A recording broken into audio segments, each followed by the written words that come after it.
Hello everyone, welcome back to another new short video. সকালবেলা ঘুম থেকে উঠে এই ওয়েদারটা দেখে মনটা খুবই ভালো হয়ে গিয়েছিল।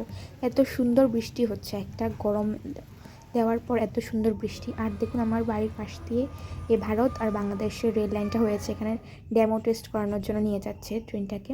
আর ছিল সোমবার, তাই সোমবারে ঠাকুর শিব পুজো দেবো, তাই সব কিছু জোগাড় জানতে করে শিব ঠাকুরকে পুজো দিয়ে দিলাম। আর এরপরে আমি যেহেতু উপাস ছিলাম, তাই প্রথমে চিয়া সিড আর লেবু ভেজানো জলটা খেয়ে নিয়েছি। সেটা খাওয়ার পর খেয়েছি রুটি, আর এখানে ছিল নিরামিষ তরকারি, একটা ভাজি, আর এর মধ্যে আমার চলে এসেছিলো একটা পার্সেল। আর দুপুরে খেতে লাগা আমি খেয়েছিলাম এই মিষ্টি দই। মিষ্টি দই আমার ভীষণ প্রিয়। আপনাদের খাতের খাতের মিষ্টি দই খুব ভালো লাগে, আমাকে অবশ্যই কমেন্ট করে জানাবেন।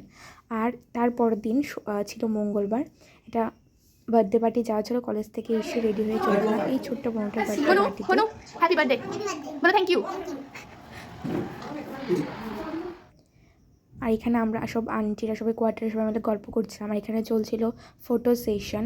ও কেক কাটার জন্য এতটাই এক্সাইটেড, দেখুন ও নিজে নিজে একা একাই কেক কাটবে, আগে থেকে বলে রেখেছিল আন্টিকে। তারপরে কাটতে পারছে না দেখে আন্টি গিয়ে হাতটা ধরে কেকটা কাটিয়ে দিচ্ছে ওকে। তো এই ছিল আমার মঙ্গলবার আর সোমবার দুদিনেরই ব্লগ, কারণ যেহেতু আমার এক্সাম ছিল তাই আমি টাইমে ব্লগটা দিতে পারিনি। আর আপনাদের যদি ভিডিওটা ভালো লাগে একটা লাইক শেয়ার সাবস্ক্রাইব করবেন। আর দেখা হচ্ছে পরের ভিডিওতে, বাই।